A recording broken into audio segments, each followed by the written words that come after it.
नमस्कार। मैं डॉक्टर दिनेश चारण, बीए प्रथम वर्ष के द्वितीय प्रश्न पत्र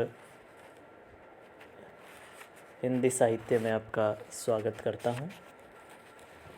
हम द्वितीय प्रश्न पत्र के अंतर्गत अलख आज़ादी के नाटक पढ़ रहे हैं। इस नाटक के लेखक हैं सुशील कुमार सिंह और आज हम इस नाटक का तीसरा दृश्य पढ़ेंगे। जहाँ मुझे लगेगा कुछ समझा ना वहाँ मैं बताता जाऊँगा और मैं पूरा नाटक पढ़ रहा हूँ। तीसरा दृश्य कि सन 1578 ये कोरस दिखाया जा रहा है। जिस प्रकार से मंच की साज सज्जा है उस रूप में कि वहाँ जो संवाद हो गए उनसे पहले किस प्रकार का परिवेश है वो लेखक बता रहा है कि सन 1578 इंग्लिस्तान के ब्रिस्टल बंदरगाह का एक शराब खाना समुद्र की उमड़ती घुमड़ती लहरों के गर्जन के बीच शोर शराबा, गाली गलौज, फूहड़ मजाक और अश्लील गानों के साथ शराब खाना आलोकित होता है। विभिन्न टेबलों पर नशे में झूमते समुद्री नाविक, लुटेरे, व्यापारी जाम पर जाम चढ़ा रहे हैं और भुना हुआ गोश्त खा रहे हैं। खूबसूरत और जवान वेट्रेसेस इटलाती लहराती शराब और गोश्त सर्व कर रही है। नाविक उनसे दिल्लगी कर रहे हैं। शराब खाने का मोटा भद्दा मालिक अपने काउंटर पर निर्विकार भाव से बैठा लगातार मुंह में कुछ न कुछ डालते हुए मुद्राएं संभाल रहा है। टेबल नंबर 1, नाविकों का झुंड। नाविक 1 झूमते हुए, मैंने कहा मेरी जान, तुम मेरी ज़ुबान नहीं समझती हो तो क्या, मैं तो तुम्हारे दिल की ज़ुबान समझ रहा हूँ। और उसने टांगें फैला दी। टेबल पर ठहाका गूंज उठता है। नाविक 2 लेकिन नतीजा क्या निकला दोस्त, जहाज़ मंजिल पर पहुंचा या नहीं। नाविक 1 अफसोस, मंजिल पर पहुंचने से पहले ही जहाज़ समुद्र में डूब गया। सूअर जैसा मुँह लटकाकर शराब का लंबा घूंट मारता है। बाकी लोग ठहाका लगाते हैं। टेबल नंबर 2 व्यापारियों का समूह। व्यापारी 1 पुर्तगाली महाहरामजादे हैं। व्यापारी 2 चालबाज। व्यापारी 3 कहता है खुद तो हिंदुस्तान में माल बटोर रहे हैं। व्यापारी 4 और हमें वहाँ के रास्ते की हवा तक नहीं लगने देते। व्यापारी 1 बस एक बार हिंदुस्तान के समुद्री रास्तों का पता लग जाए फिर उन हरामजादों को हिंदुस्तान की ज़मीन पर पाँव भी नहीं रखने देंगे। शराब का मग टेबल पर पटकते हुए काउंटर पर बैठे मालिक को हाँक लगाता है। अबे ओ मोटे, बढ़िया शराब भेज जो तेरी रखेल ने बनाई है। एक वेट्रेस इठलाती हुई शराब की ट्रे के साथ इनकी ओर बढ़ती हैं। रास्ते में एक अन्य टेबल पर बैठे कुछ समुद्री लुटेरे उसे बीच में ही रोक लेते हैं। समुद्री लुटेरा 1 कहाँ चली मेरी जान। समुद्री लुटेरा 2 कुछ हमें भी तो पिलाओ। वेट्रेस मुस्कुराते हुए, जो हुक्म श्रीमान। उनके खाली जाम भरने लगती हैं। तभी समुद्री नाविकों का एक अन्य झुंड जिसका कप्तान है फ्रांसिस ड्रेक, लूट के माल के साथ हो हुल्लड़ करते हुए शराब खाने में प्रवेश करता है और जहाँ तहाँ शराब के जामों पर हाथ साफ करते हुए वेट्रेस को घेर लेता है।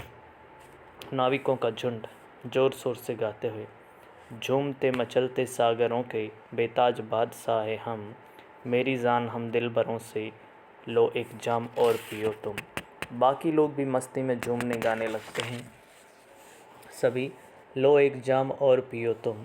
नाविकों का झुंड आसमां को छूती लहरों पे बुलंदियों को चूमते हैं हम, जान की बाजियां लगाते हुए सागरों का सीना चीरते हैं हम। गाते गुनगुनाते सागरों के बेताज बादशाह है हम, मेरी जान हम दिलबरों से लो एक जाम और पियो तुम। सभी उसके साथ गाते हैं कि लो एक जाम और पियो तुम, लो एक जाम और पियो तुम। हो हुल्लड़ अपने चरमोत्कर्ष पर है। व्यापारी 1 गुस्से से बेहाल हो रहा है, उसका जाम खाली है। व्यापारी 1 शराब दो, अरे कोई मुझे शराब दो। ये शराब खाना है या बड़भुजा खाना, मैं उतनी देर से शराब मांग रहा हूँ। नाच गाना उछल कूद थम जाता है। फ्रांसिस काउंटर पर बैठे मालिक से, पिलाओ मोटे, शराब पिलाओ, विली को शराब पिलाओ, सबको पिलाओ, मेरी तरफ से पिलाओ। ये ले मोटे। एक खनखनाती हुई थैली काउंटर की ओर उछाल देता है। वेट्रेसों में फुर्ती आ जाती हैं। शानदार पुरानी शराब पिलाओ, जश्न मनाओ जश्न। विली व्यापारी एक उसे घूरते हुए। तुम तो ऐसे कह रहे हो फ्रांसिस ड्रेक जैसे हिंदुस्तान के समुद्री रास्ते का नक्शा मिल गया। फ्रांसिस मुस्कुराते हुए, कुछ ऐसा ही समझ लो विलियम। विलियम यानी व्यापारी एक चौंक जाता है। विलियम, क्या मतलब? उछलकर फ्रांसिस ड्रेक के पास आता है और उसका गिरेबान पकड़ लेता है। देखो फ्रांसिस, मुझसे मजाक मत करना, मैं खतरनाक आदमी हूँ। फ्रांसिस पूर्ववत मुस्कुराते हुए, तुम मेरी बीवी के भाई नहीं हो विली जो मैं तुमसे मजाक करूँगा। विलियम, तुम्हें मालूम है तुम क्या कर रहे हो सूअर? फ्रांसिस, अच्छी तरह से। आराम से बैठ जाओ और जी भर कर शराब पियो। 2 जामों में शराब ढालकर उसे देता है और खुद भी लेता है। जाम टकराता है और लंबा सा घूंट भरकर। दोस्तों, वह समुद्री दिन मेरी ज़िंदगी का सबसे शानदार दिन था जब मैंने लिस्बन की ओर जाते एक पुर्तगाली जहाज़ को दूर से तिज पर देखा। मेरे दिल ने कहा, हो न हो ये ज़रूर हिंदुस्तान से माल लेकर पुर्तगाल जा रहा है। हमने पूरी ताकत लगा दी अपने शिकारी जहाज़ को उस पुर्तगाली जहाज़ तक ले जाने के लिए। समुद्र की ऊंची लहरें और हवा का रुख भी दोस्ताना था। हम बहुत जल्दी उस पुर्तगाली जहाज़ के नज़दीक पहुंच गए, लेकिन हमारे जहाज़ को देखते ही उन हरामजादों ने गोलाबारी शुरू कर दी। हम तो पहले ही पूरी तैयारी के साथ शिकार पर निकले थे। जल्दी ही उन्होंने घुटने टेक दिए। विलियम, फिर क्या हुआ? फ्रांसिस, उस जहाज़ पर सचमुच हिंदुस्तानी माल निकला। बढ़िया रेशम, ढाका की मलमल, हीरे जवाहरातों से जड़े सोने चांदी के खूबसूरत बर्तन और गहने खुशबूदार मसाले। हम लोगों ने सब लूट लिया। ठहाका लगाता है, हा हा हा। एक लुटेरे को दूसरे लुटेरे ने लूट लिया, हा हा हा। उसके साथी भी हंसते हैं। विलियम बेचैनी से पहलू बदलता है। विलियम, और वो नक्शा? फ्रांसिस, वह भी बता रहा हूँ।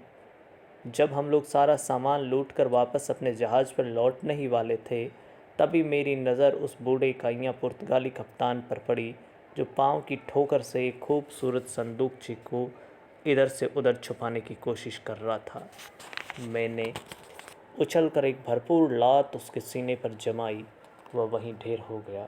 संदूकची मैंने अपने जहाज़ पर लदवा दी। बाद में जब उसे तोड़ा गया तो उसमें कई कीमती सामानों के साथ वह नक्शे भी थे जो हिंदुस्तान की ओर जाते थे। सभी खुशी से उछल पड़ते हैं। सभी है। William, you are great Francis Drake. Francis को अपनी बाहों में भर लेता है। Really you are great. Hindustan की ओर जाने वाले जिन समुद्री रास्तों की तलाश हम अंग्रेज़ पिछले 50 सालों से कर रहे थे, उन्हें तुम यूँ आसानी से झपट लाओगे, यह तो कोई सोच भी नहीं सकता था। फ्रांसिस गर्व से उसके कंधे थपथपाता है। फ्रांसिस, ये तो हम अंग्रेज़ों की लगन, मेहनत और बहादुरी का नतीजा है। अपना जाम ऊंचा करता है। उसके साथी भी ऐसा ही करते हैं और सभी एक स्वर में खुशी से झूमते हुए पूर्ववत गाने लगते हैं। सभी झूमते मचलते सागरों के बेताज बादशाह हैं हम। मेरी जान हम दिलभरों से, लो एक जाम और पियो तुम। क्रमश मंच पर अंधकार छा जाता है। कोरस के स्वर कुछ क्षणों तक प्रेक्षागार में गूंजते रहते हैं, फिर सब कुछ शांत। ये था तीसरा दृश्य। इस पूरे दृश्य में हमने देखा कि किस प्रकार से एक शराब खाने का वर्णन किया गया है, जहाँ कुछ व्यापारी जो समुद्री व्यापारी हैं, लुटेरे हैं, वो शराब पी रहे हैं। और इसी बीच उनका वार्तालाप जिस प्रकार से होता है, उस वार्तालाप से ये जाहिर होता है कि हिंदुस्तान का जो रास्ता पुर्तगालियों ने खोजा था, उसे पाने के लिए अंग्रेज़ बहुत लंबे समय से प्रयास कर रहे थे और समुद्री लुटेरे एक दूसरे के जहाज़ समुद्रों में लूट लिया करते थे।